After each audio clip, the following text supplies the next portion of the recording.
बिस्मिल्लाहिर्रहमानिर्रहीम। अस्सलातु वस्सलामु अलैका या रसूलल्लाह व अला आलिहि व सहाबिहि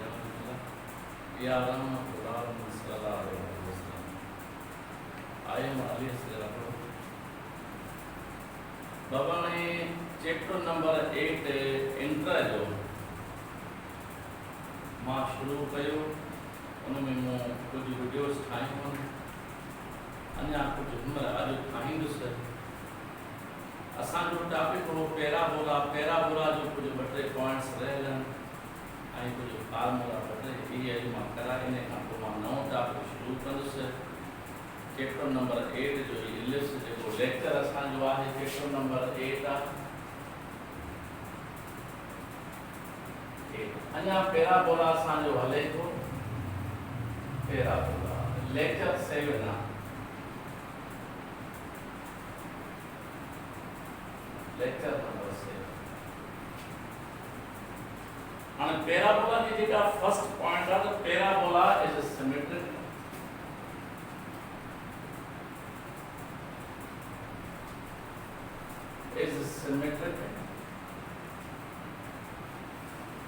about its own axis। Baba first point है पैराबोला सिमेट्रिक मीन्स सेम एक जहिड़ो आहे साॻियो आहे अबाउट इट्स ओन एक्सिस माना जंहिं बि एक्सिस ते हूंदो न पैराबोला बिल्कुलु सिमेट्रिक थींदो। पैराबोला में का बि चेंजिंग न ईंदी। नंबर जी सेकंड पॉइंट आहे तो as the focus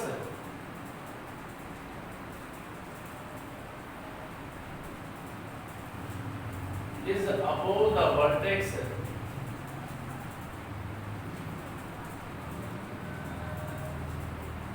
the parabola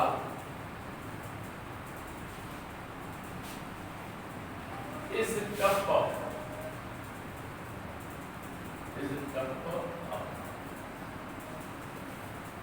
so as the focus is above the vertex चलो जेकॾहिं फोकस वर्टेक्स जे अबो त उन सूरत में पैराबोला छा थींदो कप ऑफ पैराबोला थींदो। उन पैराबोला जो नालो थींदो cup of as the focus is above the vertex then parabola is cup. हाणे कुछ ॿ टे फार्मूलास आहिनि। ही इक्वेशन असांजी एन बी इक्वेशन आहे। इहा आहे पैरामेट्रिक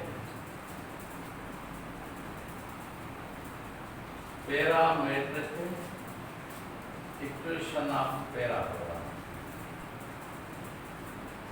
वो है x बराबर 80 स्क्वायर गामा y बराबर 280। बाबा ही पैराबोला जी असांजी पैरामीट्रिक इक्वेशन है त x बराबर 80 स्क्वायर y बराबर 280। टेंजेंट इक्वेशन ऑफ पैराबोला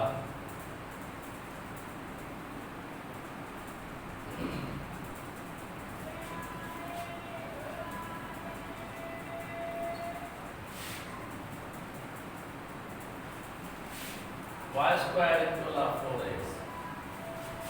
वो आसान इक्वेशन है टेंजेंट में y1 equal to 2 x plus x1 very normal equation of parabola y square equal to 4x और नॉर्मल सम इक्वेशन आहे तो y minus y1 equal minus y1 upon 2 x minus x1।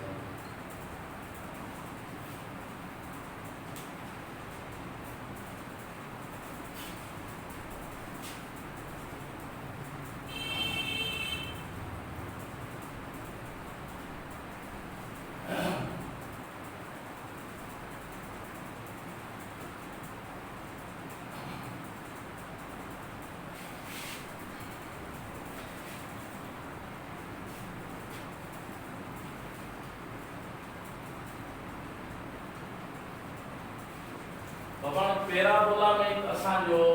Problem आहे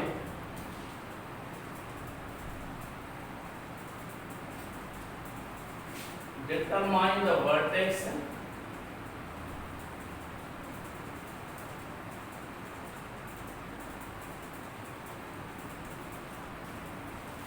focus equation of directors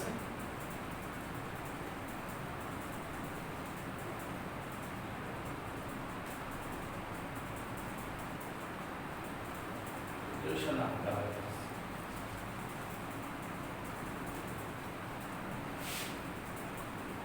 y square minus 6y plus 8x minus 23 equal to 0.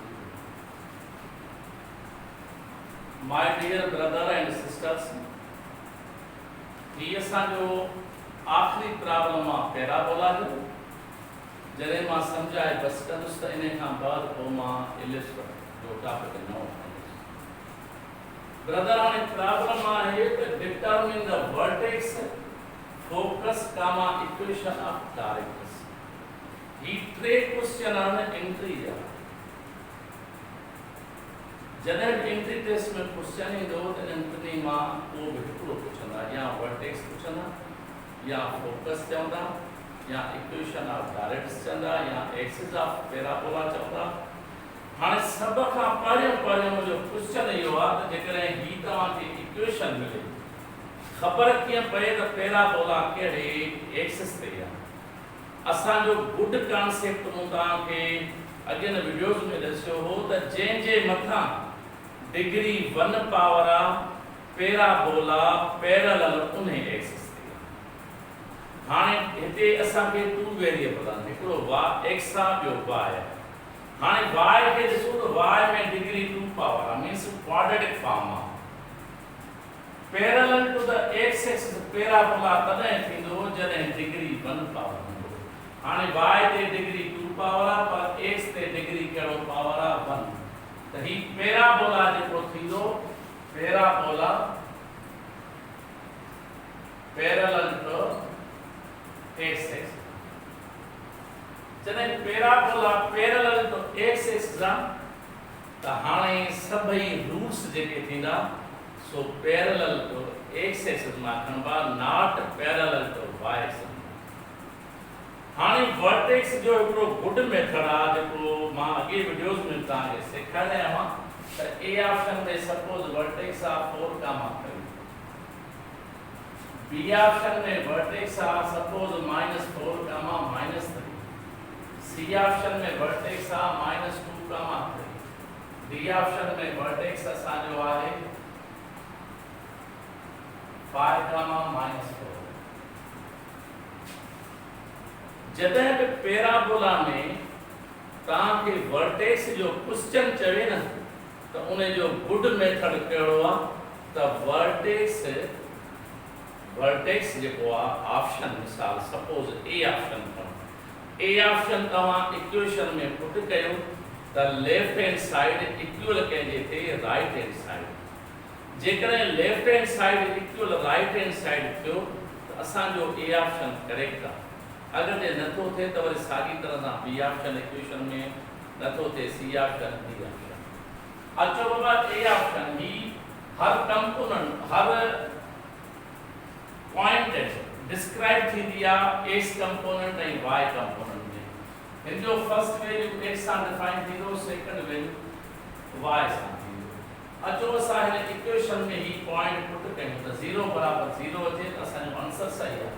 x जो value 4 के square जो 16, y जो value 3 6 तो 18, x जो value 4 8 4 32 -23 equal 0। बाबा ने 32/16 पाण में सा ऐड कदासी, 2/6 जो 8, 3 ऐं 1 घणो थियो 4। वरी जो भाई माइनस वाला वैल्यू पाण में ऐड कयो, 3 and 8 8 and 3 बाबा 3 and 8 थियो 11। बाबा y जो वैल्यू सॉरी वेरी सॉरी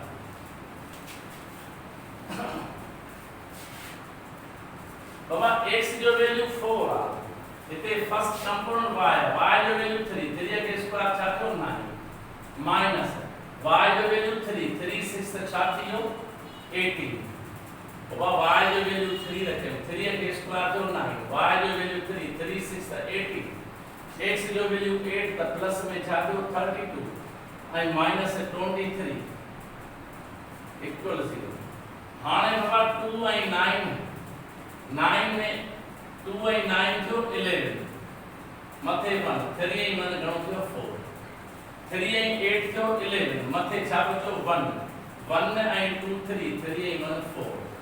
बाबा ही प्लस यो ही माइनस यो 0 बराबर 0 असा जो ए ऑप्शन छा है करेक्ट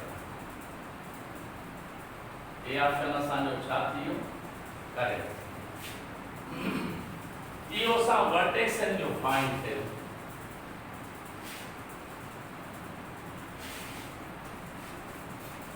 बाबा वर्टेक्स जे फाइंड थियो त हाने आहे फोकस असा चवंदासीं त फोकस फाइंड करण लाइ वर्टेक्स जो हुजणु लाज़मी हाणे पहिरियां त मां हिन इक्वेशन खे परफेक्ट स्क्वायर फॉर्म में ठाहींदुसि इनके मां साबित थो कयां छो त एंट्री टेस्ट में इक्वेशन हीअं बि मिली सघे थी ऐं परफेक्ट फॉर्म में मिली सघे थी हाणे परफेक्ट ठाहियां त ही y स्क्वायर मूं सेम रखियो -6y ओ हिन रूट जो जेको कोफिशिएंट आहे रूट जे कोफिशिएंट खे 2 सां डिवाइड कयो जेको आंसर मिले उन खे स्क्वायर कयो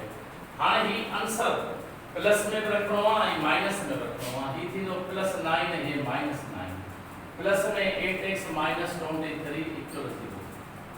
बाबा ही असांजो फर्स्ट टर्म आहे ही मिडिल आहे ही लास्ट आहे इन जो परफेक्ट स्क्वायर ठाहिणो आहे परफेक्ट कीअं ठहंदो त square root of first term sign of middle term cancel square root of last but always whole square बाबा square root of first term y square जो square root y sign of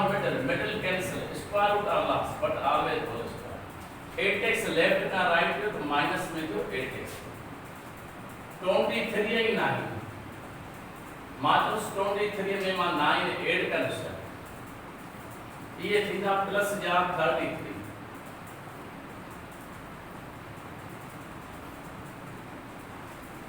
33 not 23 32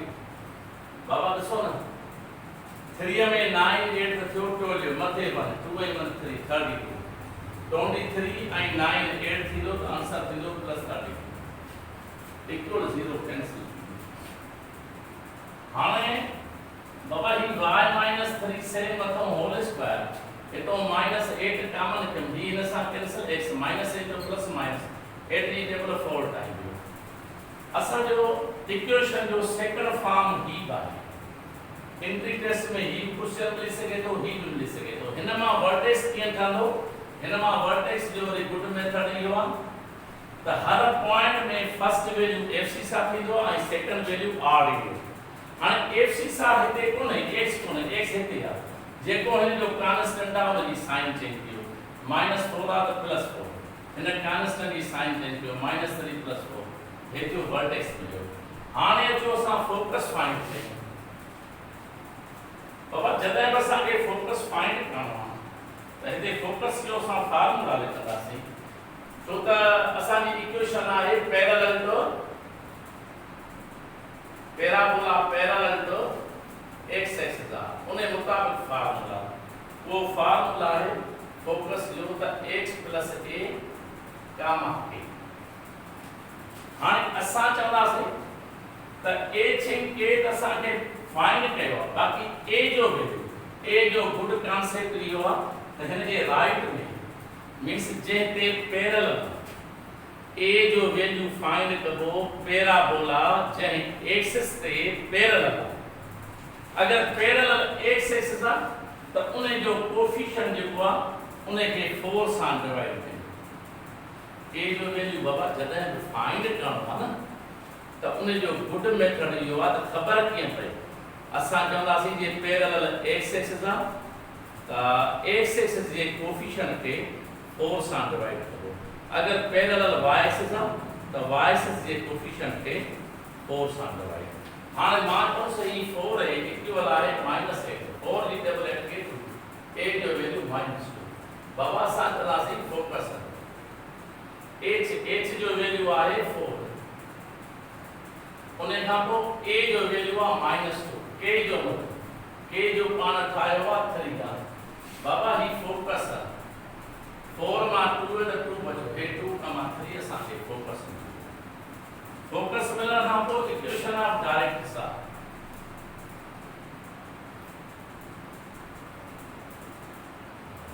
equation of directs आहे वो है x equal x minus a x equal h जो value 4 है minus a जो value -2 plus 2 x 4 एक गुणो दो 6 है यानी कि इन पर के सकूंगा तो x - 6 इक्वल 0 ये जो स्टैंडर्ड फॉर्म अज जो लेक्चर असा जो इते कंप्लीट थियो आई बाकी जो वधिक लेक्चर आ वो नेक्स्ट वीडियो में कंदासीं।